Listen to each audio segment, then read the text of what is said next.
Recording in progress.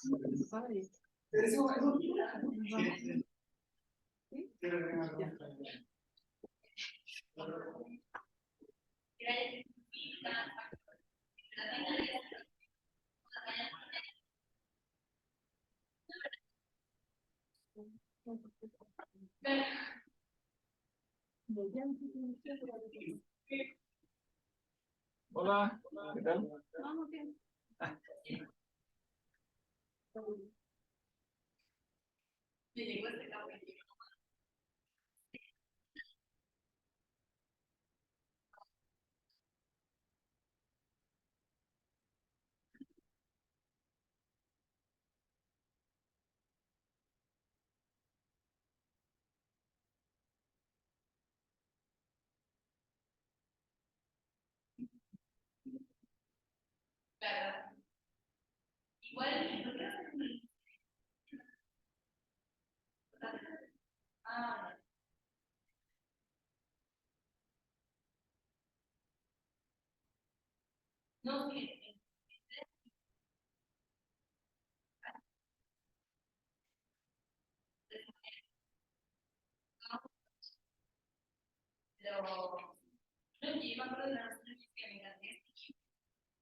Sí, sí, parece que es un nota. Claro. Yo comentaba eso, o sea, la complejidad, me imagino que, claro, el esotérico era mucho más fácil de leer. Claro, y mucho más amable, mucho más didáctico. Bueno, y la metafísica era para la física, la ética era para el que estaba al nivel. Claro, exacto, exacto. Era un texto, algo así, textos de escuela, para... Porque parece que los antiguos tenían un sentido de la progresión didáctica muy ortodoxo, muy... No todo era para todos. Claro, que había algo así, imaginaba yo. No encima por el estilo de vida, lo que es la cosa que dice muy segmentada. Entonces, algo así, intuía yo. Pero claro, la opinión del profesor que formara como si era como, no, que se estos quedaron, esto no. Esa es una hipótesis, pero la palabra exotérico te dice algo. Sí, eso me radió el giro. No, buenísimo, Víctor, no, gracias a ti.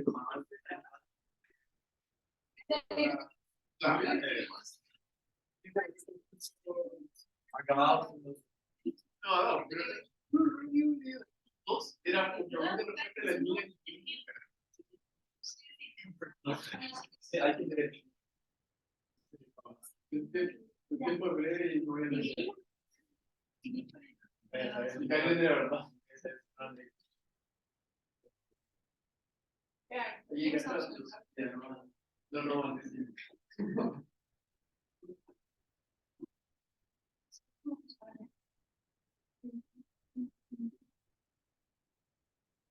Ahora, yo tengo una pregunta sobre la relación física y calor, por ejemplo, la cinética molecular.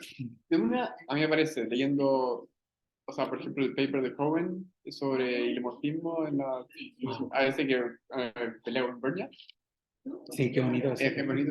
¿Usted está de acuerdo con eso? A mí me gusta, encuentro más estética la tesis de Bern, ya es bonita, me encuentro sugerente. Pero sí, yo no creo que Aristóteles sea un funcionalista, en todo caso. No, Creo es que que era yo más creo platónico, era un dualista no, yo creo que, sustancial. Yo creo que era un dualista sustancial. claro, yo creo que si uno remite a la teoría lemórfica y, o sea, matizando mucho de Anima, porque de Anima efectivamente caen dualismos fuertes, yo creo que Aristóteles, por ejemplo, uno podría dar esa relación entre calor y, ¿cómo era? Cinética molecular. Cinética molecular, como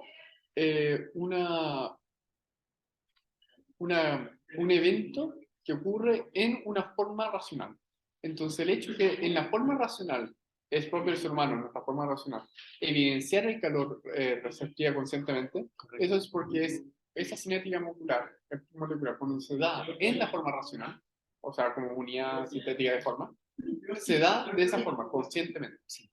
Entonces, Esa claro, misma cualidad que en el cuerpo se da, no vivida, por así decir, en nosotros, en una forma racional se da. se da, claro, en Pero el, no son dos cualidades, sino que son claro. dos maneras de registrar la misma. Claro, y muy interesante, porque justamente en todas estas nuevas teorías del prelenguaje, que bueno, el animal racional dependiente de McIntyre le pega eso, no, se mete en eso mucho, o sea, le gusta mucho la idea. Me gustaría leer eso. Lo tengo acá, es que es bastante, En un momento del futuro.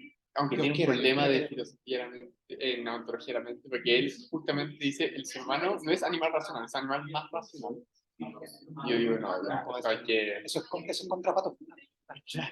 Y yo dije, no, yo tuve antropología con Jorge Peña y la verdad están ahí. El máximo, no. No.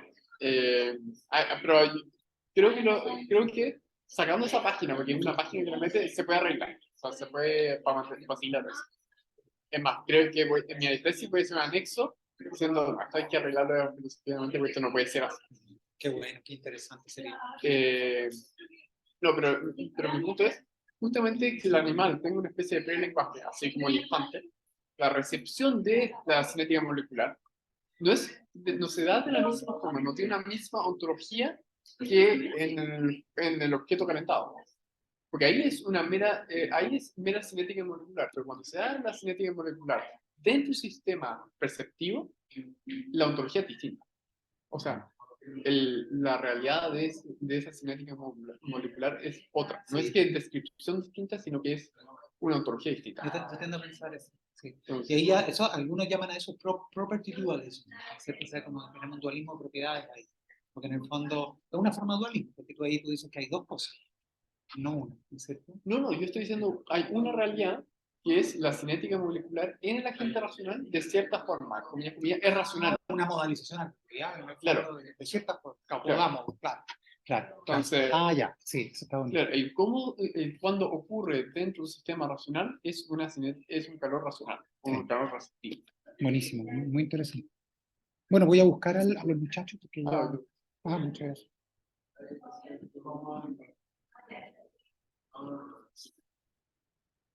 Ah.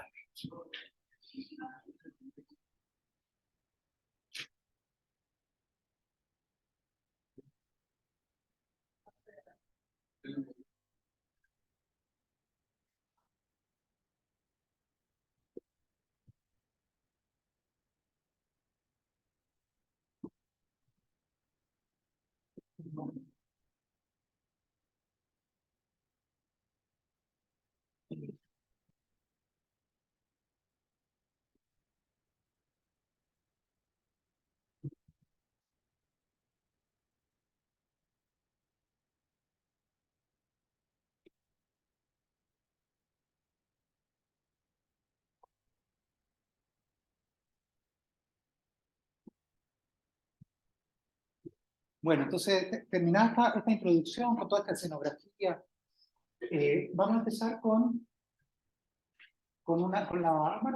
la segunda unidad, si contamos la introducción como una primera unidad, ¿no?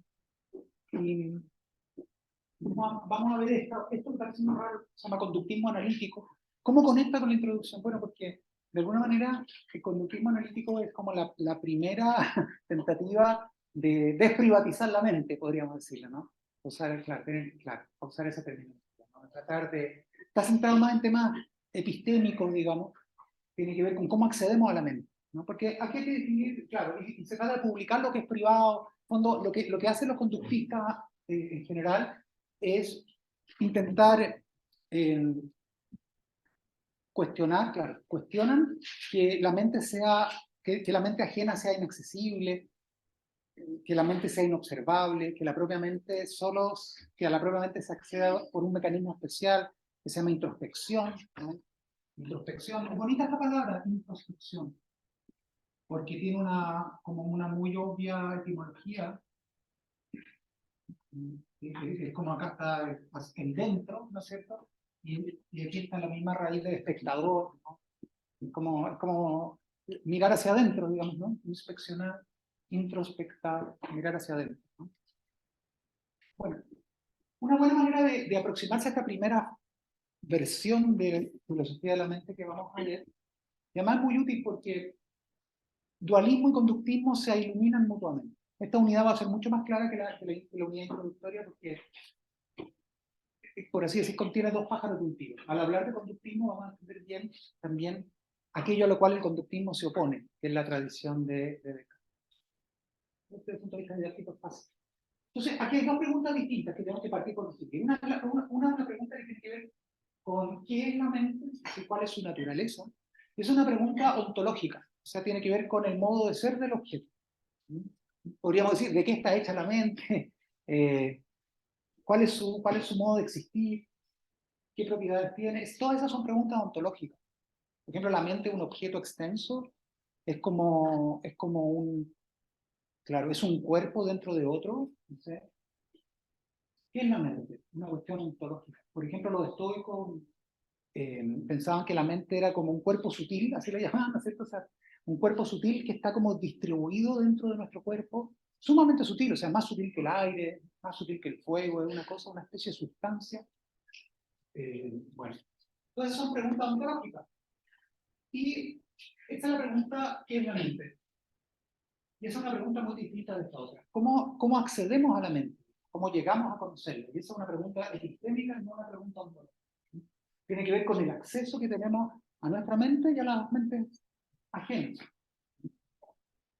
Y aquí encontramos un contraste muy interesante entre la tradición filosófica, digamos, ¿no? Y la modernidad. Con la tradición filosófica me refiero a lo que ocurrió en Occidente desde los griegos hasta, no sé, 1590, 1600.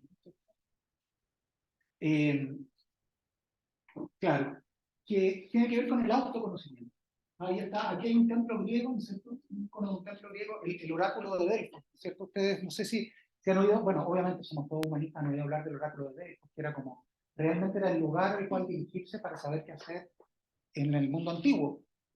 Eh, bueno, por ejemplo, el emperador, bueno, hay historias muy tremendas. Siempre los oráculos dan pronósticos a prueba de error, digamos, ¿no?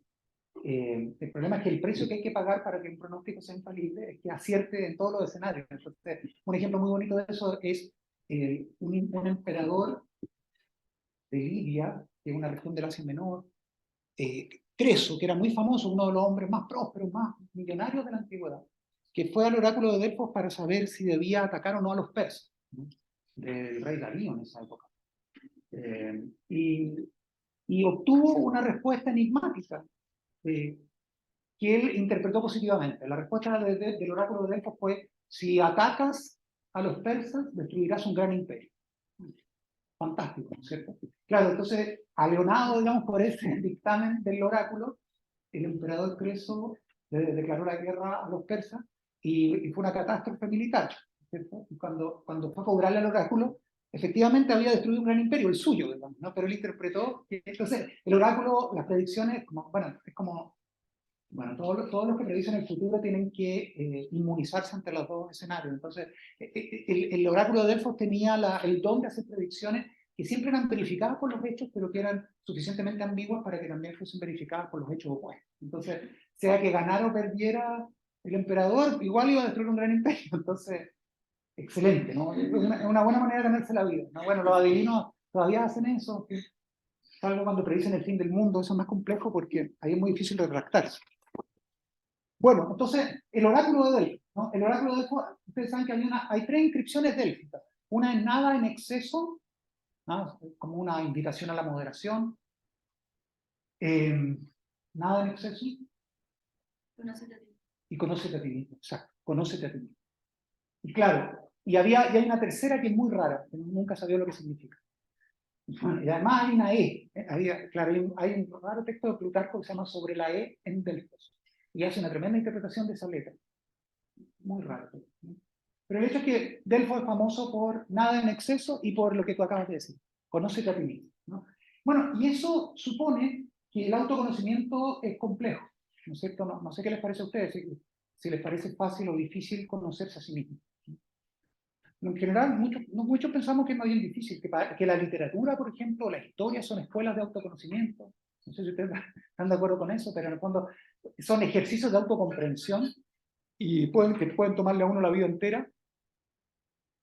Casi siempre la comprensión es muy bonito porque la comprensión es retrospectiva. O sea, uno entiende, bueno, muy bonito, eso lo decía Hegel, ¿no? Que el búho, la lechuza de Minerva, ¿no es cierto?, eleva al vuelo cuando cae la tarde. O sea, el búho de Minerva, que tiene visión sinóptica y comprende, solo cuando las cosas ya han ocurrido uno las comprende, pero es muy difícil anticipar comprensivamente el futuro. Casi siempre uno cuando comprende algo ya es demasiado tarde para modificarlo, ¿no? Es una lástima, es la naturaleza retrospectiva de la comprensión. Entonces, bueno, la literatura, el arte, el cine son ejercicios de autocomprensión y eso parece sugerir que autoconocerse es difícil. No sé si a ustedes les parece fácil o difícil autoconocerse, el autoconocimiento. Podría hacer una encuesta. ¿Podría levantar la mano los que piensen que es fácil conocerse a sí mismo? Nadie. ¿Y los que piensan que es difícil conocerse a sí mismo? Perfecto, casi todos piensan que es difícil el autoconocimiento. Y esa es la intuición antigua. Y eso es una, claro, eso opone dos figuras muy importantes, Sócrates y Descartes. Pues para Sócrates es muy importante el motivo del autoengaño. Uno siempre anda por la vida equivocado, ¿cierto? Y, y lo difícil es darse cuenta de que uno está equivocado. Y para rectificar ese autoengaño en el que espontáneamente uno cae, claro, necesitamos de los demás. Cuando solo un otro puede sacarnos del error en el que estamos. Porque el error es muy bonito esto, el error en general, cuando uno está equivocado nunca se da cuenta de que lo está. Es casi, uno podría decir que es una condición del error no advertirlo, porque si uno lo advierte inmediatamente, ya no persevera en el error. O sea, darse cuenta de que uno está equivocado es inmediatamente dejar de estarlo. Entonces, el autoengaño es como un estado incompatible es incompatible con el conocimiento que uno tenga de ese estado. Uno no puede estar engañado y saber que uno está engañado, digamos, ¿no? Cuando uno lo engaña, uno no sabe, uno cree estar en la verdad, no en el error. Es muy bonito esa estructura paradójica que tiene el autoconocimiento. Entonces, ¿cómo salir del autoconocimiento? Del autoengaño, perdón. ¿Cómo salir del autoengaño? Ahí Sócrates tiene su respuesta, que en la terapia se llama diálogo. ¿No? O sea, conversando con otros, uno conoce sus límites, ¿no? Y entonces el autoesclarecimiento, la autocomprensión se produce de afuera hacia adentro. Yo testeo mi manera de mirar el mundo y me doy cuenta que choca por todos lados con la realidad, que es la realidad la que me enseña y me voy corrigiendo en la medida en que interactúo con el mundo y con los demás. Entonces el autoconocimiento es súper difícil y no es espontáneo. No es que yo tenga un acceso inmediato a mí mismo, sino que en realidad cedo a mí mismo en la medida en que los demás me muestran quién soy. Los demás me muestran quién soy. Es muy bonito eso. El autoconocimiento tiene que ver con los demás. Por ejemplo, es muy bonito esto porque Sócrates piensa que los tiranos son incorregibles porque no hay nadie que se atreva a decirles quiénes son. ¿No? En el Gorgia, él dice que el tirano es el más infeliz de todos los hombres. Ahí hay que pensar en un tirano no como en un gobernante un poco despótico, sino un tirano realmente un político omnipotente que pueda hacer lo que quiera. y puede hacer lo que quiera porque nadie se atreve a contrariarlo, ¿no? A mostrarle que está equivocado. Entonces, está en el peor de los estados, piensa Sócrates, porque no puede salir de su error, porque pretender uno salir del error en que se encuentra es como esa imagen, yo les contaba del barón Munchausen, ¿no? Que se tira a sí mismo de un pozo, jalando de sus propios cabellos, ¿no es cierto? Para Sócrates es imposible salir del autoengaño por sus propios medios, ¿no? Necesitamos que los demás nos ayuden a salir de eso. Y la terapia contra el autoengaño se llama diálogo. Porque ahí nomás, bueno, yo testeo mis creencias, me doy cuenta de cuáles son los problemas que podrían tener, salgo del punto de vista en el que estoy instalado confortablemente. Entonces, para Sócrates es súper difícil, y comenta el oráculo de Delfos en varios pasajes, ahí, por ejemplo, hay un par de diálogos de Carnides, esas páginas, hablan de la frase que mencionabas tú recién, conócete a ti mismo. Y en esa manera socrática de entender el mundo, lo problemático, lo complicado es acceder a sí mismo. Acceder al mundo no es difícil. O sea, las cosas están allá afuera, yo las puedo conocer. Lo difícil no es conocer el mundo, lo difícil es conocerse a sí mismo. Y lo interesante con Descartes es que ocurre más bien justo lo contrario. Lo difícil es conocer el mundo. Lo fácil es conocerse a sí mismo. En sentido, Sócrates y Descartes pueden verse como figuras simétricamente opuestas. O sea, realmente uno es el perfecto negativo o contrario del otro. Porque, ¿qué ocurre con Descartes? Descartes considera que uno tiene acceso inmediato a sí mismo, que no hay nada que me quede más cerca que mis propias sensaciones, que mis propias ideas, que mis propias creencias. Entonces, yo estoy inmediatamente en contacto conmigo mismo, el contacto que tengo conmigo es inmediato, yo estoy conmigo todo el tiempo, y mientras que con los demás estoy a ratos, digamos, pero siempre estoy conmigo. Como dice Antonio Machado, alguno de ustedes acá es fanático del poeta, ¿no es cierto? Converso con el hombre que siempre va conmigo, dice Machado. Bueno, ese es uno mismo, digamos, siempre está en su monólogo, está consigo. O sea, no hay nadie que le quede a uno más cerca que las propias sensaciones, las propias experiencias. Entonces, uno no tiene que hacer un esfuerzo por autoconocerse, sino que uno está dado a sí mismo espontáneamente, en el mero hecho de la autoconciencia. Cuando uno dice yo, uno ya sabe perfecto a lo que se refiere esa palabra, ¿no? Y el yo es lo más inmediato. A esto se le llama de una manera un poco sofisticada como autotransparencia, ¿no es cierto? O sea, uno es transparente para sí mismo, la conciencia tiene acceso a lo que en ella se encuentra. Y lo difícil es salir de la conciencia para Descartes. Las sensaciones que tengo puede que me engañen, digamos, ¿no? Puede que los objetos que experimento no estén allá afuera, pero esas sensaciones sí están en mí, entonces yo aunque me engañen, por ejemplo, creo ver un elefante rosado en esta habitación. Probablemente eso es alucinatorio, un estado alucinatorio. Pero la sensación que tengo, bueno, eso me queda cerca, eso es inmediatamente próximo. Entonces yo accedo a ese estado de visual, aunque el objeto visto no está allá afuera. Tengo una experiencia visual, pero no hay nada en el mundo que se corresponda con esa experiencia. Pero puedo decir, oh, veo un elefante rosa, o me duele el pie izquierdo. Todos esos son estados inmediatamente accesibles para mí. Entonces, para Descartes, justo al revés que para Platón y para Sócrates, ¿no? Para Sócrates, el acceso a sí mismo ocurre al reflejarse en otra persona. Los demás son como espejos. Eso piensa Platón. Y aquí, miren, acá está parafraseando el oráculo, lo que tú decías de conócete a ti mismo, en estas líneas de un diálogo muy temprano, el primer Alcibíades.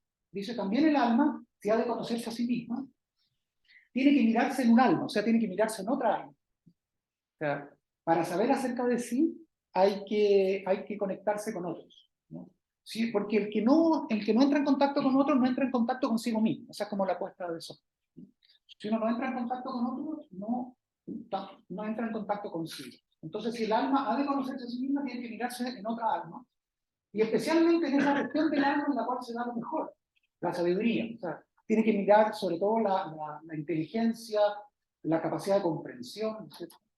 Entonces, uno tiene que reflejarse en la mirada de los demás para, por ejemplo, él usa mucho este símil del ojo en este diálogo Alcibíades. Dice que la pupila del otro le devuelve los devuelve la propia imagen, ¿cierto? Y es la única manera de verse y de comprenderse. ¿Mm? Entonces, ahí está, perdón, lo puse en griego, no se sale auten, ¿no? Auten, perdón.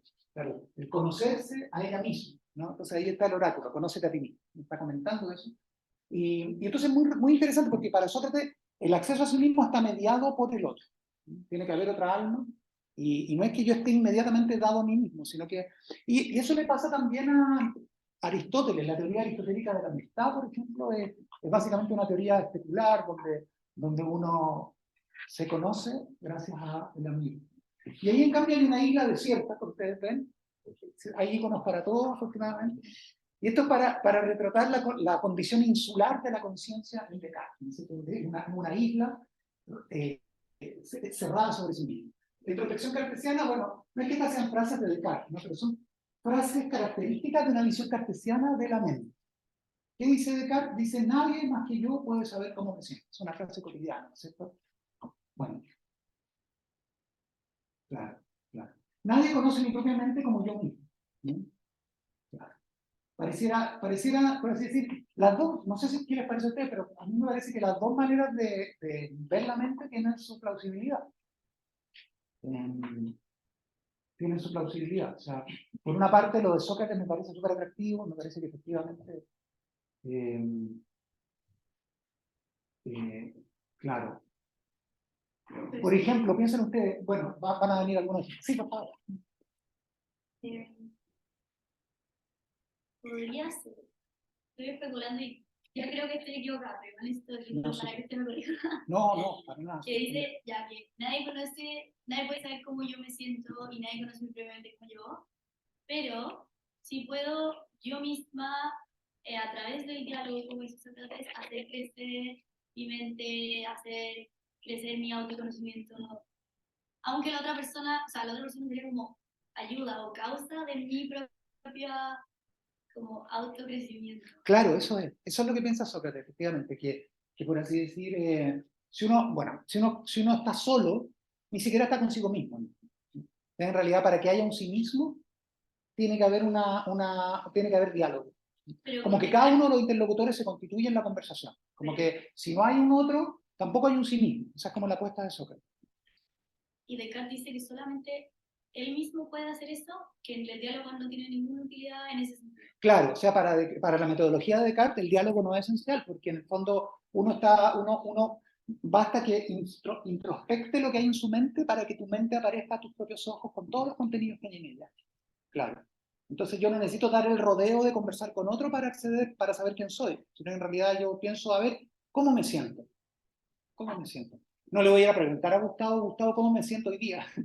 ¿No? Y esa es como la parte intuitiva de verdad que hay en Descartes, ¿no es cierto? Yo no llego y le pregunto, ¿cómo estoy? ¿No es cierto? Sino que en realidad yo sé cómo estoy y lo que él pueda decir acerca de mi estado interno son más o menos adivinanzas que él formula a partir de mi conducta. Dice, no, te noto pálido, te noto, debes estar muy triste o angustiado, porque tienes que dar un paper pasado mañana en un coloquio que se llama Praxis y Pathos. Entonces, él puede conjeturar el estado en que me encuentro, pero nadie puede estar tan cerca mío como yo mismo. Entonces, esa es como y ahí hay dos maneras muy distintas de mirar la mente, ¿no? La manera dialógica cartesiana, perdón, la manera dialógica socrática y la manera introspectiva cartesiana. Podríamos decir que son diferencias epistémicas. ¿Por qué epistémicas? Porque no tienen que ver con la naturaleza de la mente, no tienen que ver con si la mente es material o es inmaterial, sino que tienen que ver con cómo accedemos a la mente, si mirando hacia adentro o conversando con los demás. Pues. Bueno, Bertrand Russell, sí, por favor, sí, sigamos, o sea, sí, claro. Te decía que el diálogo,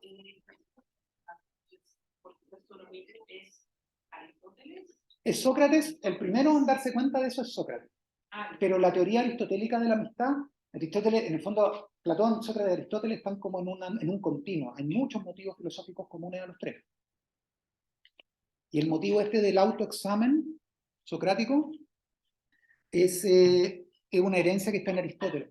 Pero ese es muy bonito porque, fíjense, por ejemplo, la definición que da Platón del pensamiento, una definición dialógica, ¿no? Que está en el Teteto, dice que el pensamiento es el diálogo que el alma mantiene consigo misma, preguntando y respondiendo alternadamente.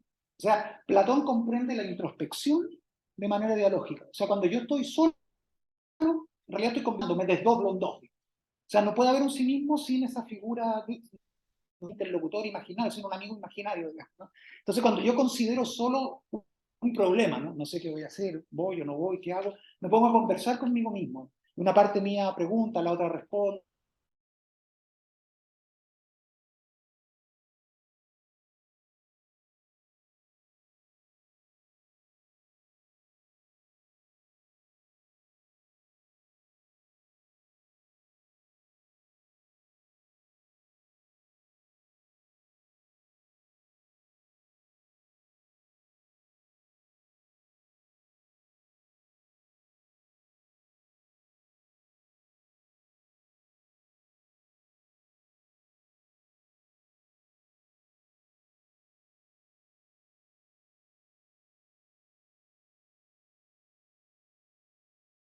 ¿Alguien más tiene alguna acotación sobre afuera, adentro, dialogar, introspectar,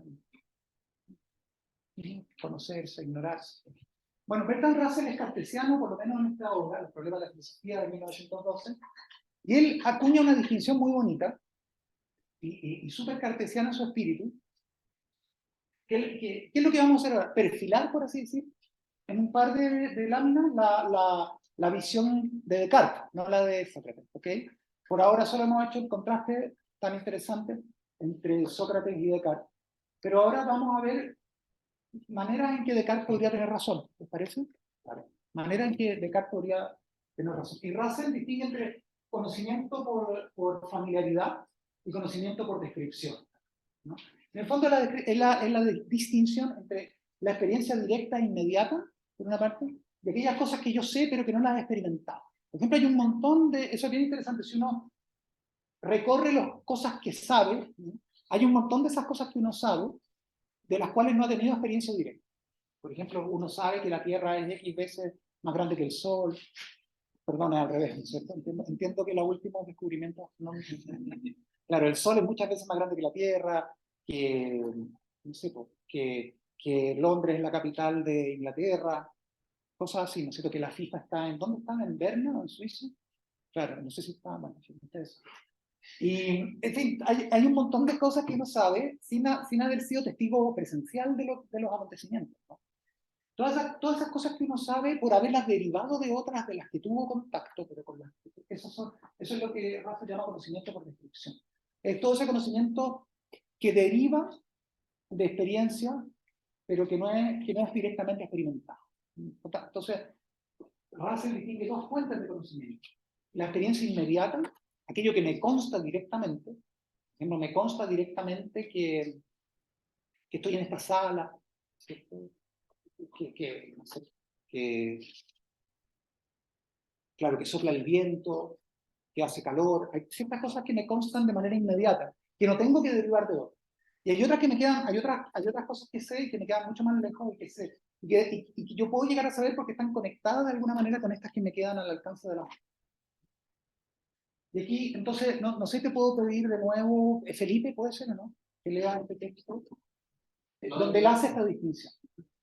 No puede ser conocido como existente excepto por la ayuda de la experiencia. Claro, bueno, un poco rara la traducción, pero Juan está diciendo que no puedo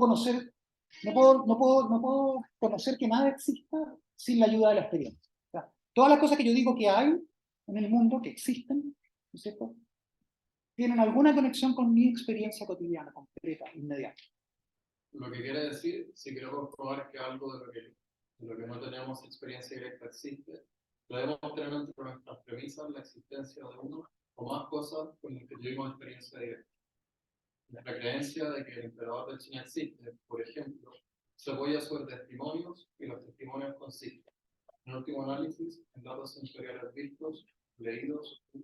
Ya, o sea, al final todo lo que sabemos puede, en último término, reducirse a impresiones sensoriales, impresiones visuales, impresiones auditivas. ¿Okay?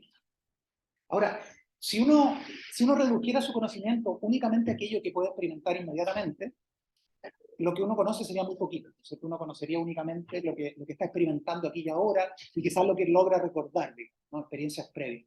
Uno conocería ciertos aromas, ciertas texturas, ciertos colores, ciertos sonidos, digamos, ¿no? Ciertas texturas, temperaturas, ¿no? Esas son las únicas cosas que uno experimenta directamente, lo que entra por los canales de los 5 sentidos, ¿no?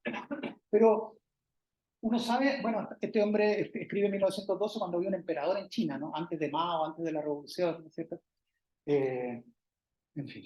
Entonces, claro, su conocimiento de la existencia del emperador de China está muy lejos de su experiencia inmediata, no es algo que le conste, no es que él se haya reunido con el emperador de China, a lo mejor es un cuento, ¿no? A lo mejor el emperador de China es como el unicornio, que efectivamente no existe, es una criatura mitológica, ¿no? Pero no, porque hay una cadena razonable que permite conectar su creencia de que el emperador de China existe con ciertos testimonios, y los testimonios consisten en último análisis en cosas vistas, oídas, etc. Entonces, conocimiento inmediato es aquello que me consta directamente por los 5 sentidos, conocimiento remoto, por descripción, es aquello que me queda muy lejos de mi experiencia directa. Y usted última, puede ser... Tenemos conocimiento directo de algo con lo que nos familiarizamos inmediatamente, sin la intermediación de ningún proceso de inferencia. Ya, esa es otra buena caracterización. Cuando conocimiento directo, conocimiento inmediato, se le llama también el conocimiento no inferencial, es decir, conocimiento que no hemos derivado mediante un razonamiento, ¿no? Claro. Si yo sé que esto está caliente, bueno, simplemente toco este computador y constato que está caliente, digamos, ¿no? No es que yo, por ejemplo, haya hecho el siguiente razonamiento. El computador está en una sala con una cierta temperatura ambiente y está funcionando hace mucho tiempo y ahora le queda 5% de carga, debe estar caliente. Esa es otra manera de conocer el mismo hecho. Pero es una cadena racional que me conduce a la conclusión de que el computador está caliente. Eso es un conocimiento inferencial. Y para obtener ese conocimiento, bueno, yo no necesito tocar el computador, pero puedo obtener ese mismo conocimiento tocándolo y ya está. Y no necesito justificar ese conocimiento porque tengo acceso inmediato a él. Entonces hay una diferencia entre conocimiento, entre aquello con lo que tenemos familiaridad inmediata, que son lo que Bergson va a llamar los datos inmediatos. Lo que me consta inmediatamente, lo que experimento con los 5 sentidos, aquello que me consta inmediatamente, aquello con lo que tenemos familiaridad inmediata. Y todas esas cosas que conozco porque las he derivado racionalmente, pero no las he experimentado de manera concreta. Entonces, cuando mi mesa está presente, yo tengo conocimiento directo de los datos sensoriales que me hacen percibir la mesa. Claro, o sea, si uno, en el fondo, bueno, Russell consideraba que la mesa era un conjunto de sensaciones. La mesa era cierto color, más cierta figura, más cierta dureza, más cierta textura. De todas esas cosas yo soy inmediatamente consciente. O sea, si tú apoyas la mano sobre la mesa y diriges tu vista, recibes una cantidad de impresiones visuales y táctiles, ¿no? Ese racimo de impresiones visuales y táctiles, con todo eso racimo de sensaciones visuales y táctiles, tiene una familiaridad inmediata. Nadie te lo contó, ¿ok? Claro, nadie te lo contó. Y el conocimiento inmediato es aquello que nadie te cuenta, aquellas cosas de las cuales estás inmediatamente consciente. Por ejemplo, tienes calor, tienes frío, estás aburrido, estás contento, estás abrumado, estás triste. Todas esas cosas nadie te las cuenta. Nadie te cuenta cómo te sientes. En fin, todo eso es experiencia inmediata. Y un poco la diferencia que hay entre, es un viejo ejemplo que da Platón en el texto, entre ser testigo presencial de un homicidio y ser un detective que investiga el homicidio. Si tú ves un homicidio, te consta por experiencia directa. Y no necesitas deducir quién es el asesino. En cambio, si llegas a la escena del crimen, tienes que levantar, ¿no es cierto?, la información, los rastros, las huellas que dejó el homicida. A lo mejor puede llegar a la misma conclusión que el testigo ocular, digamos, ¿no? Pero no fuiste testigo directo. Esa es la diferencia entre ver algo con tus propios ojos y... Muy bonita esta expresión, datos inmediatos de la conciencia, una expresión súper cartesiana.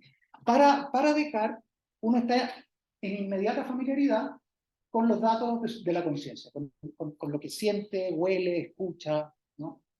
A lo mejor no hay ningún mundo allá afuera, a lo mejor no hay mesas, pero lo que me consta es que experimento una textura, una temperatura, asociada a un color, asociada a una figura, etc. A un racimo de sensaciones. Bueno, esa es la esfera de la conciencia, podríamos decir, de la conciencia y de la autoconciencia. Y eso es lo que Descartes entiende por pensamiento. No solo entender, querer, imaginar, no solo esas operaciones como más sofisticadas, digamos, superiores, sino que también sentir. Bueno, a todo eso le llama pensamiento. Pensamiento es conciencia, mente. El ámbito de la mente es el ámbito de la conciencia. Y el ámbito de la conciencia es el de todas estas vivencias inmediatas que nadie puede experimentar por mí.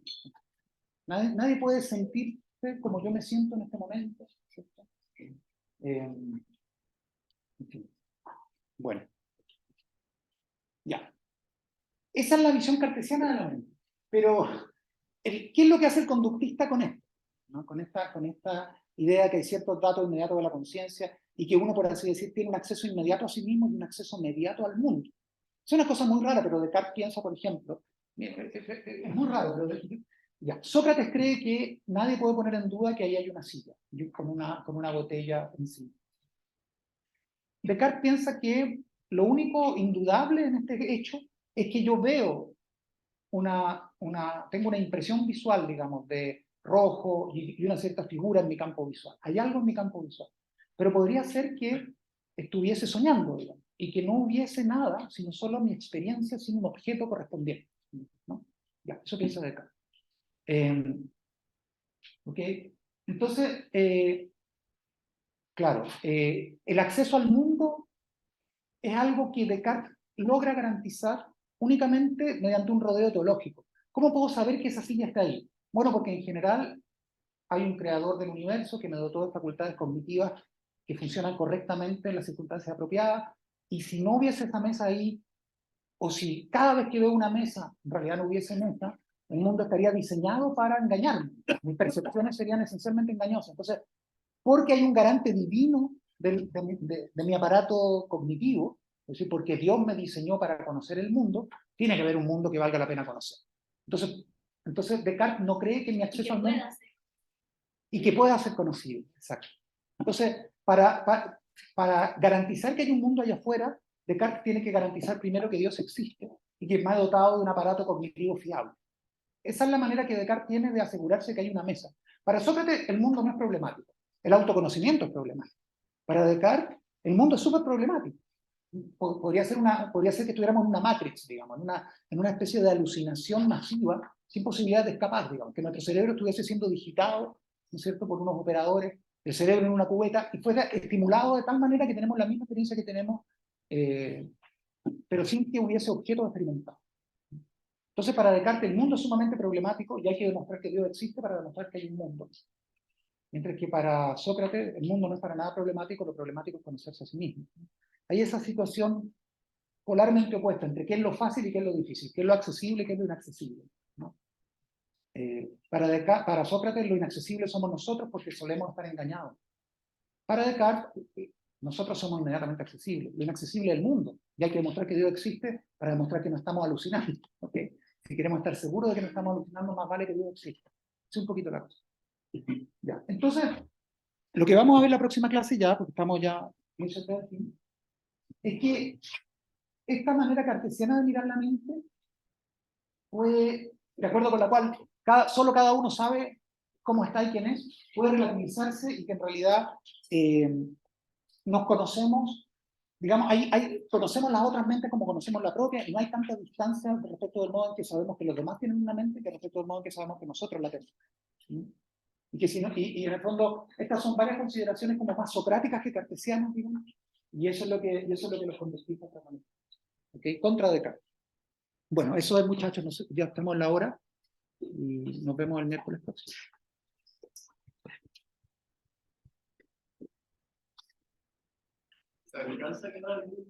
Vamos a verlo. No, tengo que ir, chao, muchas gracias. Yo no puedo en abril, perdón, en marzo.